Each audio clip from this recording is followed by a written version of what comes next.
All right, what's up, everyone? Welcome to the NFL Draftkings Week 8 Cash and GPP lineup review. Let's do this.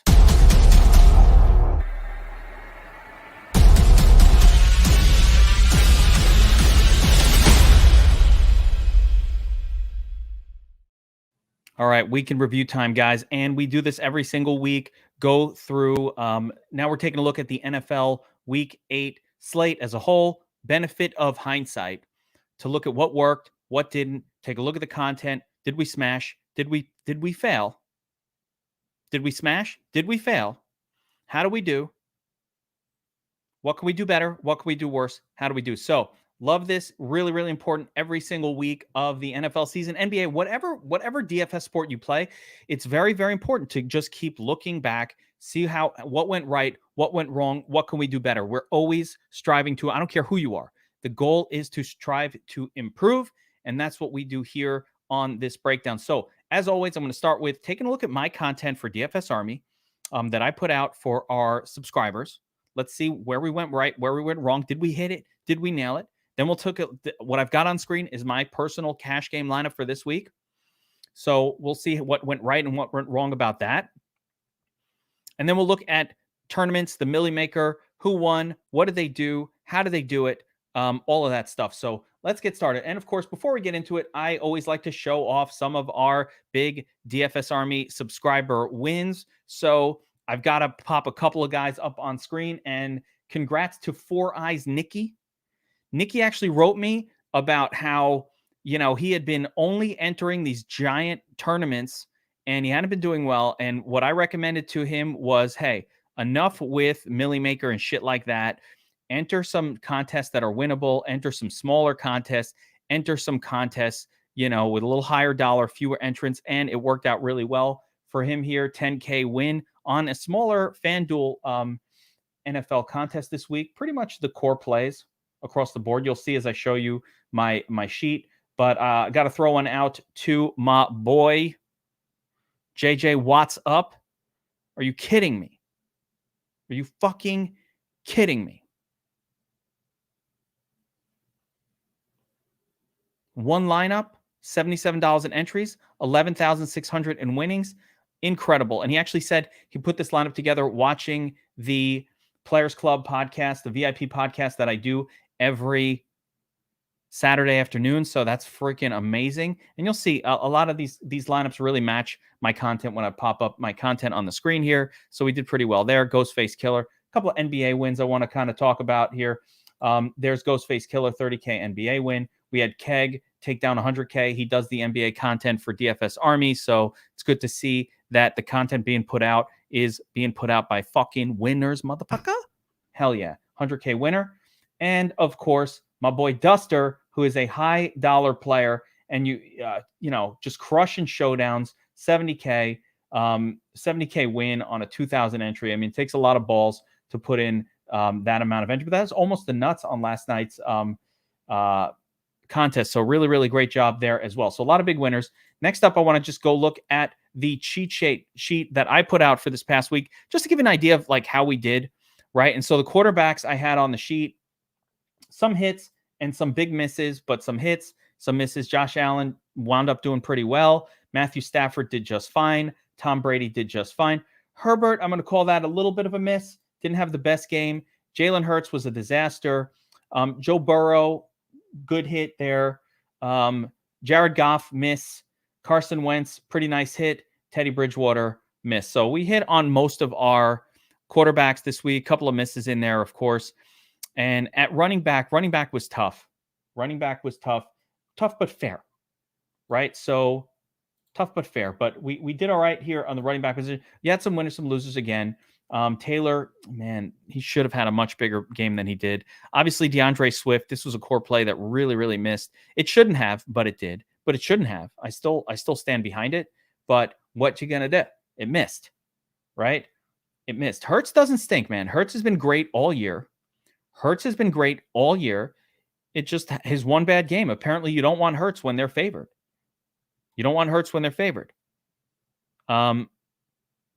Yeah, I mean, crushed it. Good to see that fantasy football fling. Love that. Yeah, we had some great wins this week just in DFS Army, which is awesome. But I want to show you something. How we nailed the we really nailed a couple of other spots at running back. I'm going to show you DFS up north's 10 under 10 here real quick, and then I'm going to go back to my sheet. But if you take a look at Josh's 10 under 10, you got Michael Carter in there, you got Damian Harris, you got Boston Scott in there. A lot of really great plays. Traquan Smith, who hit a little bit in there. So a couple of really great plays in the 10 under 10 column. These aren't designed to all hit, but man, Boston Scott, Michael Carter, Damian Harris, all big winners. I'm going to go back over to my sheet again real quick and just show you the wide receiver position where we fucking killed it. And that was really the story of the week. Take a look at the core plays this week. A.J. Brown, Chris Godwin, core play. We had Michael Pittman in there, and you needed Deebo Samuel to really make it all work. That actually just was a killer combination. I thought I added, Van Jefferson, one of our cheapy plays. I really thought in my own mind that I had added the wide receivers from Seattle late, but obviously we didn't. We kind of got a little warned off of Diggs here. Chase had a fine week. Deebo Samuel's a great play. I think it's a miss not having sort of more emphasis on Deebo. He's been such a focal point of his offense. Got to be all in on that going down the road. So we got to do better of recognizing players that are extreme. And our only all formats play at my two. I was really happy with both of my running backs, but my only all formats play at tight end was Dan Arnold. He did great. I like Pat Freiermuth. These were the two guys that I had the most exposure to, as I'll show you right here. If you take a look at my cash lineup, it looks like my sheet pretty much. Unfortunately, Jalen Hurts was a real miss. And, I don't really regret playing Jalen Hurts at all. Could have played Tom Brady, which would have been fine and actually would have been much better. DeAndre Swift, again, I thought that was a good play. Regardless of that, it didn't work out. Who the hell is expecting the Eagles to blow anybody out the way that they did? Like, that's just not expected. Darrell Henderson was a lock button, high ownership. Godwin, Dan Arnold, very easy plays for me. I played Deontay Johnson as my WR2 in cash games. And this could have gone a different way. I definitely could have put A.J. Brown in here or Deebo Samuel or even tried to get up to Cooper Kupp. But, I thought Deontay Johnson is usually a pretty safe cash game play. As you guys know, I've been playing that. And the difference between Deontay and, let's say, A.J. Brown was kind of the difference between me kind of just skirting the cash line, which I did here. As you could see in the Giant tournament, the cash line was 141.42. Yeah, I put this. That's right. Fairness. I did slap this one together, right? And I never had a chance to go back. The only thing I might have changed, did I change DeAndre Swift? Yeah, Mixon. That's right. Mixon and Brown would have been like slightly better, and same salary. It could have totally worked. So there was a lot of ways to work this one, but either way, it cashed. So I'm pretty happy. We're in the money line in the cash games. Good stuff.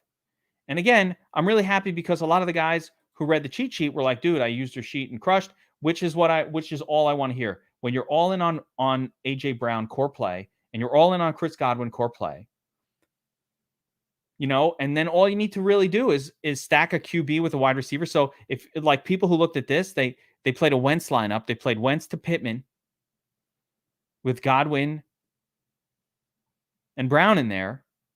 And you were 90% of the way to a winning lineup. If you had Elijah Mitchell, who I loved, and he smashed at low ownership in your lineup, and just mixed it in with either Taylor or Henderson or any combination of these guys, you had a pretty good week. So it was really, really encouraging to see all these big winners and see everybody having a good week. Let's take a quick look at the DFS Army chalkboard. There it is. So you fucking transition us right over to the chalkboard. Let me scroll it up here so you guys can see it. Let me get my face out of the way here. But if you take a look at the chalkboard told you who to play for the most part, and I'm going to show you how. So chalkboard is really a cash game or chalk sort of approach, and you can see It was Jalen Hurts, Josh Allen, Matthew Stafford, Wentz, Brady, right? The only fail out of this entire group was Hurts. After that, you had Allen, did fine. Stafford, now you needed Allen with Cole Beasley. That was an unusual combo, but whatever. Stafford did great. Wentz was the nuts. We're going to see what won the Millie Maker here in a minute. Wentz was great. Tom Brady was great. Joe Burrow was great. Matt Ryan, kind of a dud, big time dud. And Herbert, I don't remember what he scored, but I feel like it was a dud. At wide receiver, you could see this was no secret. Look at the top 3 wide receivers on the slate. You had Cooper Kupp, but look at A.J. Brown, Chris Godwin, and Deebo Samuel. They were spelled out for you. Michael Pittman. They were spelled out for you right here on the chalkboard. Did you play? So a bunch of people, I want to go over this. A bunch of people asked me, should I play Pittman, Higgins, or Sanders for my final spot in cash?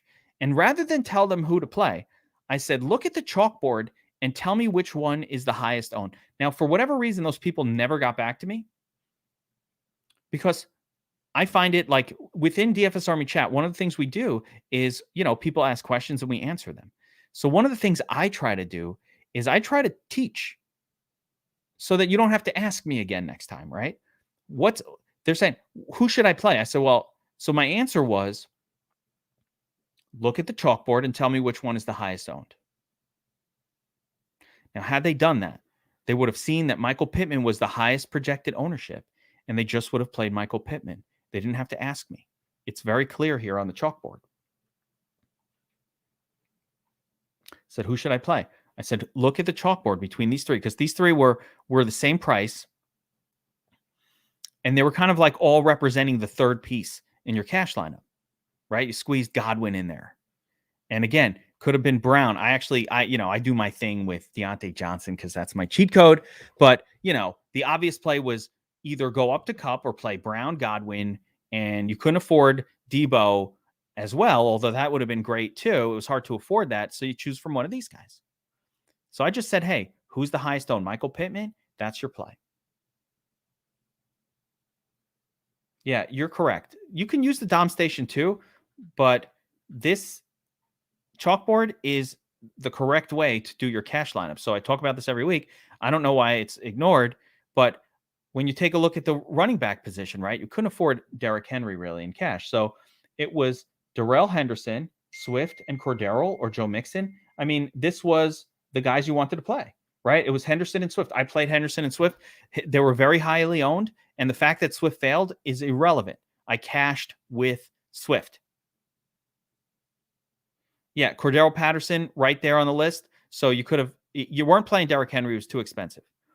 And again, let's go down to tight end. Tight end was very simple. You could only play Dan Arnold. But if you played Goddard, it was okay if you could fit it. But Dan Arnold was such a cheaper play than everybody else.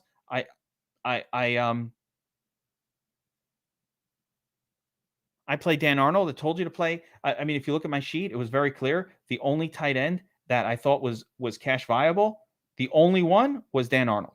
So in this case, you could just look at the cheat sheet and understand it because it was very clearly spelled out. And of course, there was only 2 defenses that I had marked as cash viable. And of course, Washington was the clear play. Regardless of what they did, they were the cheapest. So it's pretty easy to make a cash lineup this week. We really nailed the cores at wide receiver. Just needed a good quarterback final wide receiver combo and to pick the right 2 or 3 running backs. And there were a lot to choose from. And obviously, we had the best ones in there. So really, really happy with the way the content went this week. And it's a reminder, focus on volume above all else. That's where Pittman was going to get a lot of volume in that game. That's where Deebo Samuel has been dominating volume. We knew that we knew that with no Julio Jones that A.J. Brown would get a lot of volume. And of course, Godwin has been fed ever since Antonio Brown was off the team and there's no Gronk. So it was a pretty obvious approach this week. Now I want to show you guys the Millie Maker winner, and he fucking had a one-off lineup. Carson Wentz, and this lineup is so achievable. I mean, there is a shocker in here, but for the most part, it wasn't that surprising at all. It wasn't. So The Millie Maker winner. He won $1 million playing the chalk defense, 21% owned. One of our favorite stacks, which was Wentz to Michael Pittman. No worries. There's no bring back on this. There's no player from the Titans. Actually, no, there is a bring back here. Titans. There we go. Even better. So he's got a Wentz, Pittman, Brown, simple starting stack. Went with Darrell Henderson in the chalk. Low-owned Michael Carter, who was on our list, and a guy that I didn't like the Michael Carter play, but hey, that's how you win the Millie Maker. DFS up north, Josh was pushing Michael Carter all weekend. So we're all over it. Chalk defense. The move here that I find the most surprising, fine, Dallas Goedert, tight end, didn't help you. Dan Arnold outscored him. Didn't even need it. It's amazing how this lineup could have been outscored so easily. I can't believe this won the Millie. 199 fantasy points. Is that even right? I bet that number's wrong. I think this isn't 199. The actual winning score was, they don't add their numbers. I don't know what the fuck is wrong with this tool, but I think the winning score was like well over 200. It was like 225, but this is it. It's the math isn't right. I don't know what's up, but it's kind of shocking that this won the Millie Maker, considering kind of how chalky it is outside of Cole Beasley. But again, if you made the same lineup but put this, took this down to Dan Arnold, that would open up another 2,000 for this spot, which you could have had Deebo Samuel in there. So I think this was a 230. No, it's not. It was a 230. Yeah, Bobby's right. Bobby Clinks. We're going to take a look at Bobby Klinkert's MMEing, but let's take a look at some MMEers now. So this won the tournament. It's again, QB. Yeah, it was 230. That's right. See, I knew that. This score is 230. They just added up wrong here. I don't know what's going on with this tool. But one other item of note, again, Wentz, Brown, Cooper. That's a game stack. Oh, I'm sorry. Wentz, Brown, Pittman. That's the game stack. I'm trying to see if there's any secondary stacks going on here or any other correlative, anything other correlative here. But no, yeah, Henderson. We'll call Henderson and Cooper Kupp a mini stack, right? I don't really consider that a stack, though. I don't consider two players from the same team to really be correlated that much. But, it's a mini stack of Henderson and Cooper Kupp.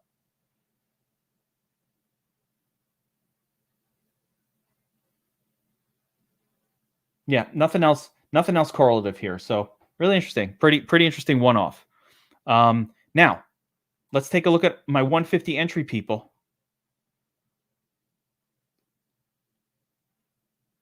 Let's find our boy since he's here. I see a couple of DFS Army guys. Hofbrau here had a little bit of a profit. That's good to see. Let's get B Clinks.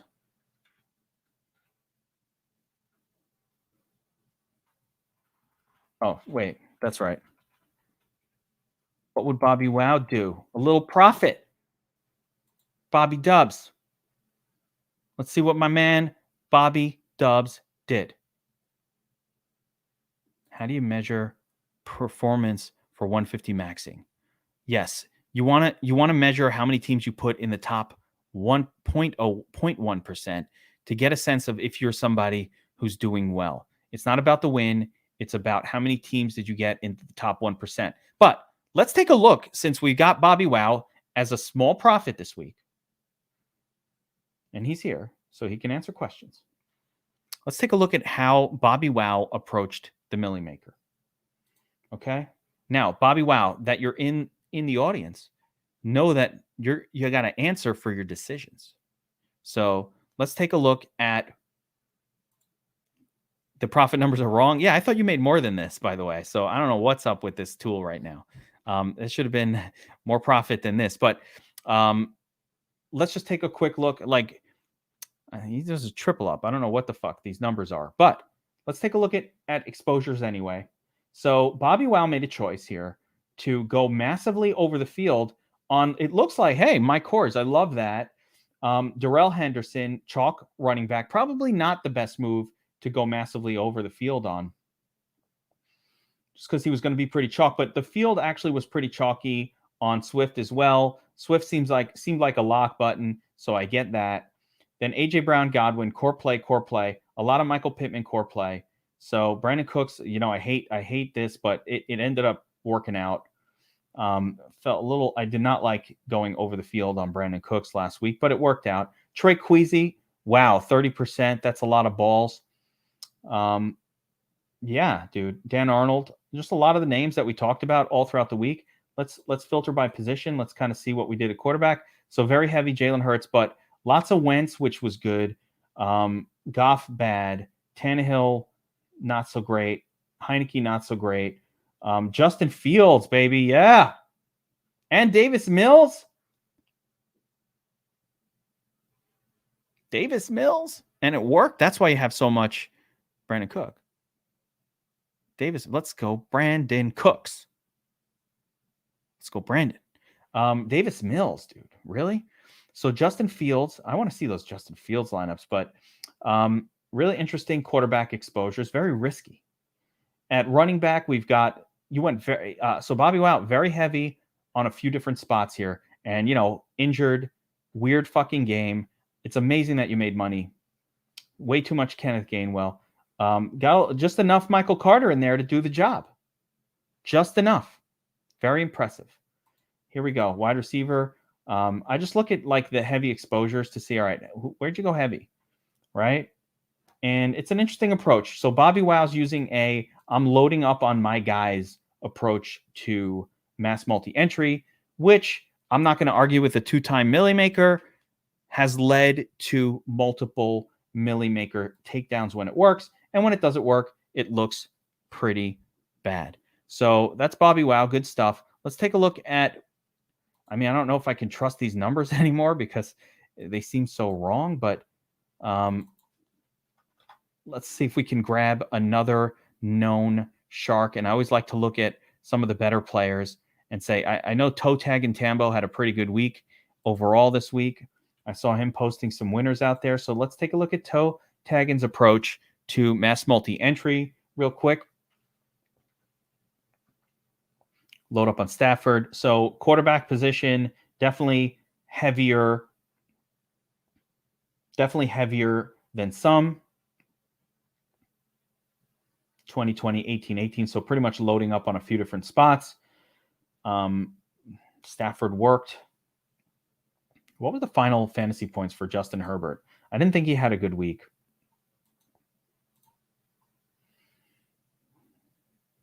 Man. Load up on Danny Amendola, eh? Did Danny Amendola have a good week? How do I see this? Let's see the lineups.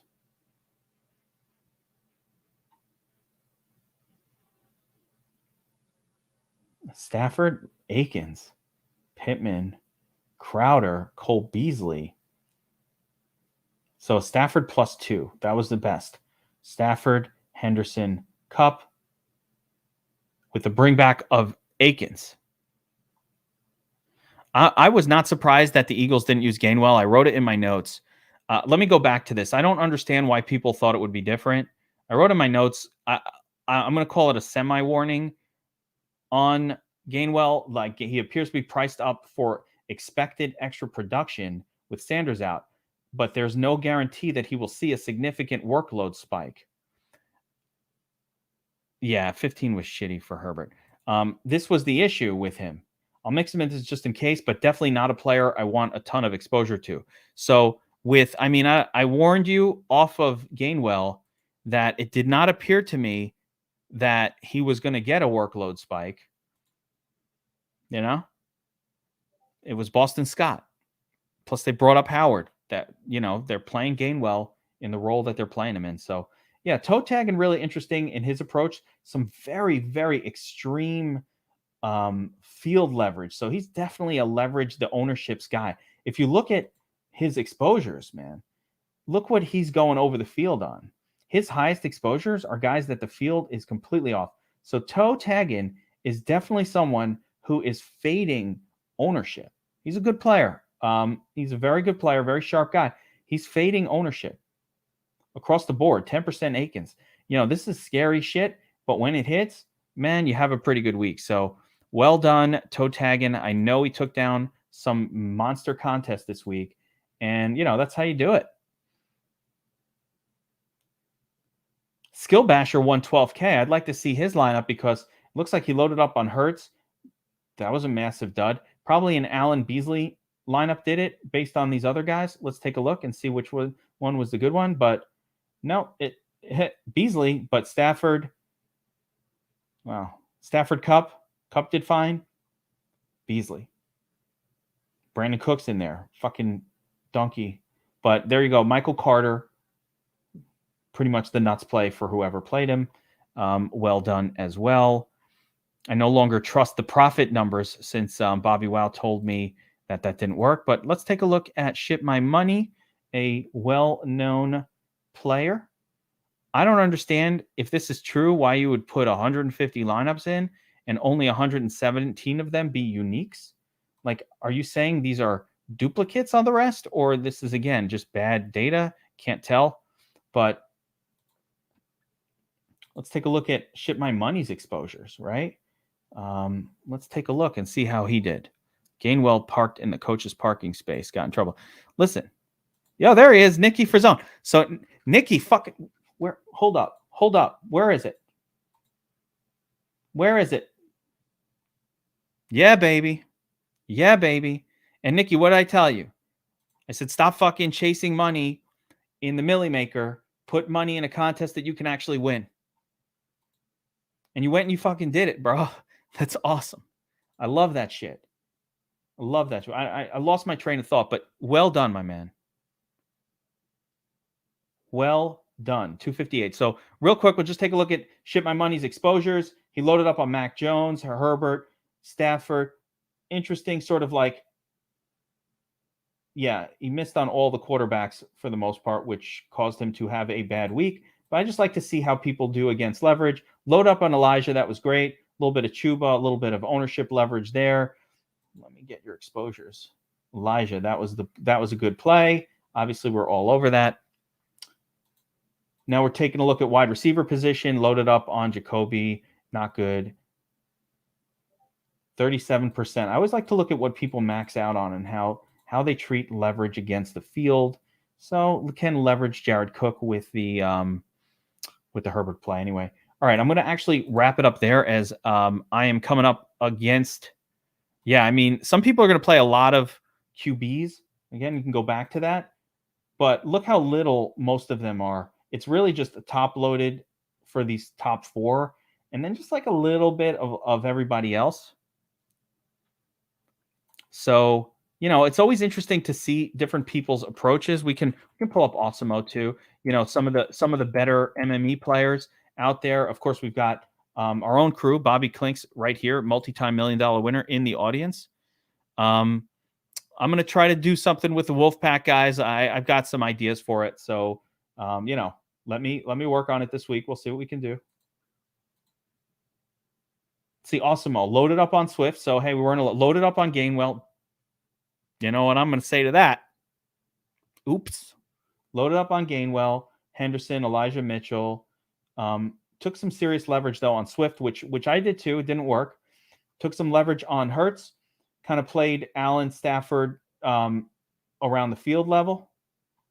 Osimo definitely plays a lot of different guys, probably using some leverage.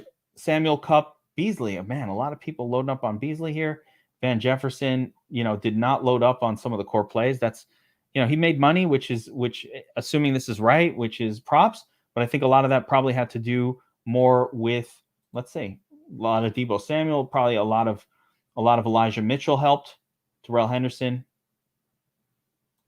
Let's take a look at the tight end position. Yeah, load up on Dan Arnold. We talked about that. Pretty good tight ends. Let's see, defense. Washington, of course, loaded up on that. A little bit of Jets defense. That actually worked out. So pretty evenly spread out. Let's take a look at a lineup I just want to check out and see if we could figure out what the stack was. And here we've got, again, double stack. He even got a triple going. Stafford, Cup, Woods. I doubt he requested this, but it came up. And then a bring back with Akins. So here's a QB +2. I'm going to look at a few of these just to make sure. QB +2. Bring back of 1. I think we'll see a few of those. So Roethlisberger with Deontay. I mean, what is this, a triple stack? Man, that's fucking bizarre. Stafford, Henderson, Van Jefferson Cup. So another triple stack. QB +3. Bring back of Brandon Cooks. Roethlisberger, Chubb. I can't believe this did well, but Roethlisberger, Chubb, Samuel, Roethlisberger, Chubb, Deontay, Freiermuth. So, I mean, it's hard to believe that this is an actual requested stack, but I think those just wound up that way. So here's another one, QB. Yeah, dude, he's doing 3-man stack. QB +3 and 1 bring back. QB. Here's a QB +2 with the bring. So he's probably mixing them up so that some of them are QB +2 and some of them are QB +3. And Bobby Wow is on the Bobby Wow's on the Wolfpack on occasion, and hopefully maybe we'll get something going with Bobby Wow running the Wolfpack. How do you like them apples, Bobby Wow? All right, so guys, that's going to do it. I'm fascinated by these. Definitely, though, Osimo is running QB +2 stacks with a single comeback. It looks like. Let's see, with Josh, he did not do that with Josh Allen. So this was deliberately not done. So you got to kind of consider each situation. The Allen stack has no bring back. The Matthew Stafford seems like a forced Stafford +3, which is insane. With the bring back of 1. So I just think that's a wacky, insane stack, but there you have it. Unless it was just random that Henderson was showing up in them. Here's the Wentz, a Wentz version. It's a Wentz +1. So Wentz was just with 1.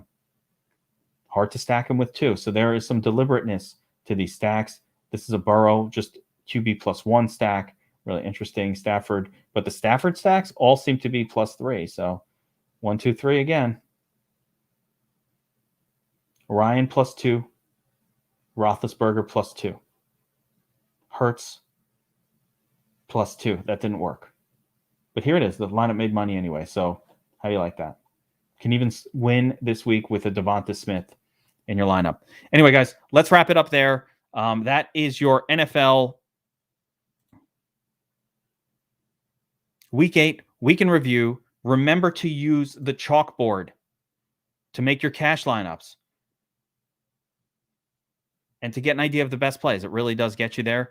And beyond that, guys, good luck again this week. Remember, I will be back later today doing the showdown breakdown for tonight's awesome, maybe terrible Monday Night Football game. We'll see. Excited about the showdown breakdown. And then, of course, I will be back tomorrow with First Look, Fanduel, and Draftkings lineup. So make sure to subscribe, like, do all those things with this channel. Hit the notification button, subscribe. Do it now. And we'll see you next time. Good luck tonight, everyone.